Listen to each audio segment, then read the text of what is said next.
Hey everybody! So in this video, we are going to cover a topic that is a bit more controversial to some, and that is memories recovered from other system members. Now, I understand that a lot of people out there think that you can just randomly manufacture false memories. This is not true. False memories can only be manufactured when you are in an altered state of consciousness. Under the influence of drugs, under the influence of hypnosis, under the influence of some sort of substance or experience that alters your perception of reality and your consciousness. Under normal circumstances, you cannot just manufacture memory. And that includes under the duress of trauma. Because trauma memories are stored differently than typical memories. And I will include links to sources about this information in the description below. But let's continue on. So, a lot of people think that when another system member comes to you and tells you of an experience, or they share a memory with you in one way or another, you see it, you hear it, they tell you about it, however they're sharing that with you, that you shouldn't believe what they're telling you because human memory is fallible.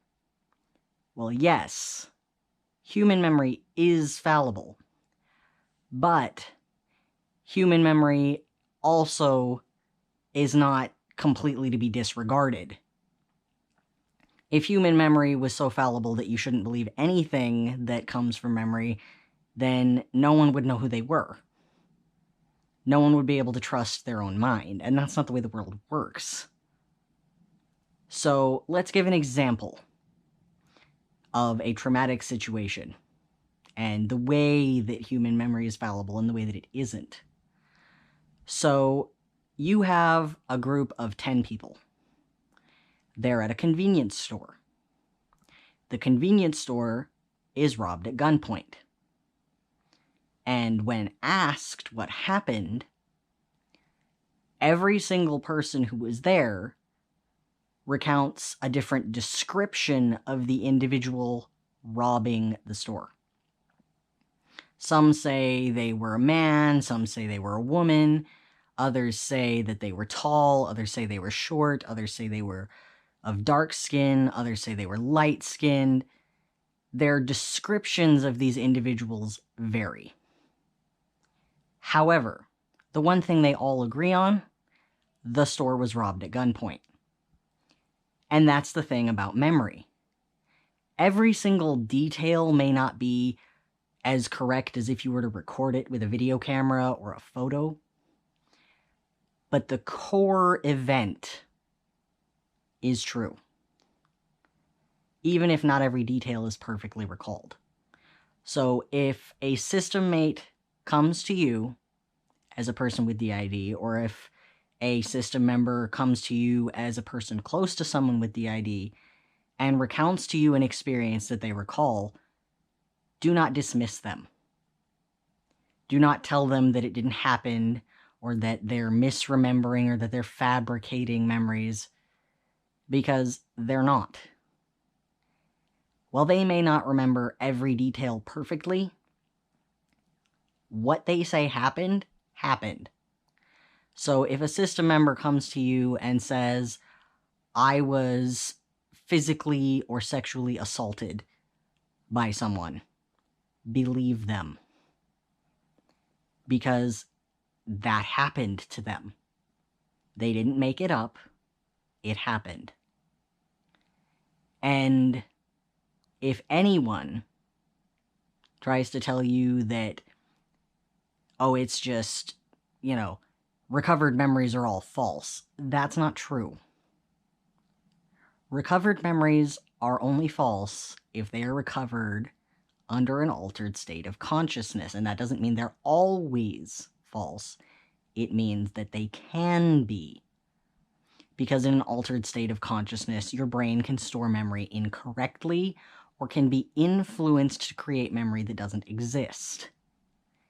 But during trauma, your mind is recording a memory for later processing and storing it so that it can be processed at a later date because the mind does not feel equipped to deal with it at the time. In DID, a different individual within the system is the one who takes that memory, and they keep it until such a time as that memory is safe to be processed by the system as a whole, or by the host, or by whoever needs to process it in order for the healing process to begin. So, for instance, in our case, we have system members who have recounted extreme acts of abuse. Now, we also have medical records and witness testimony from other individuals who were present during some of these acts to verify that these things did in fact happen. But even if you do not have outside evidence, that doesn't mean it didn't occur. If they say they went through that, then they did. It doesn't matter if they remember every detail exactly photographically perfect. It doesn't matter if some details are fuzzy and some details are clear. If they tell you something happened to them, then it did. Now, the hard part as a person with DID and a member of a system, if you are the host, is being able to accept that what happens to one of you physically or emotionally affects all of you because you share one body. And that is where a lot of people run into difficulty. They have a hard time accepting what the system mates who are recounting these memories are telling them, because acknowledging that these things happened would mean acknowledging these terrible, awful traumas that they were not equipped to face at the time. And denial is very much a symptom of having a dissociative disorder, because if you acknowledge the trauma, then you have to accept that it happened. And the mind wasn't equipped to do that. Well, when the mind feels safe, these stored traumas that are held by your system mates start to come forward, because your mind is now ready to process them and ready to deal with them. This can result in flashbacks. This can result in sudden body memories, meaning physical experiences that you feel with your senses, touch, taste, smell, hearing, etc., or other physical sensations of the trauma without the accompanied visuals or auditory. And all of this is something that can be very, very hard to accept. And a lot of people out there who do not have DID have an even harder time accepting that these traumas and atrocities occur. That is understandable, because a lot of the time, what is being recounted is incredibly horrible. It's some of the most vile acts that another human being can perpetrate upon a human being. A child. Someone who can't defend themselves. And this is a terrible thing. But that doesn't mean that we close our eyes and we stick our heads in the sand and we pretend that it doesn't happen. Because it does. Horrible atrocities occur all the time. That doesn't mean the world is a bad place. It means that there are bad people in it. So when a system member comes to you, whether you are part of the DID system or someone outside of it, and they tell you something happened, validate them. Tell them, I'm so sorry that that happened to you. I wish that I could take away your pain. I wish that I could protect you from that pain. And as hard as it may be to accept that these things happened, don't tell them that it didn't. Don't deny their experiences. It's okay to feel like it didn't happen to me. It happened to them. That's normal. That is part of the function of DID. To separate those traumatic experiences from the conscious mind. But that doesn't mean that it didn't happen. It means that it was dissociated. So, I'll give a couple of examples. We have a couple of system members who have expressed experiencing physical and psychological torture. We have medical records that back this up. But again, if you don't, that does not mean it didn't really happen. But these experiences can be very hard to reconcile. They were for me, as the host. It was very, very hard to reconcile that this was something that happened to the same body that I inhabit. That this happened to all of us, in some sense or another, because we share a body. It was very, very hard to accept. But I didn't invalidate their experience. My first response was to show them empathy and tell them how sorry I was that they had been through that, and how I wished I could have saved them from that pain, how I wished that it hadn't happened.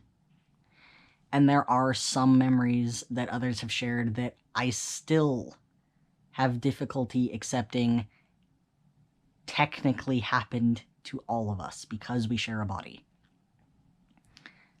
But I accept that it happened. Because whether their memory recall is perfect or not, the experiences they had are real. They are valid. They're not attention-seeking.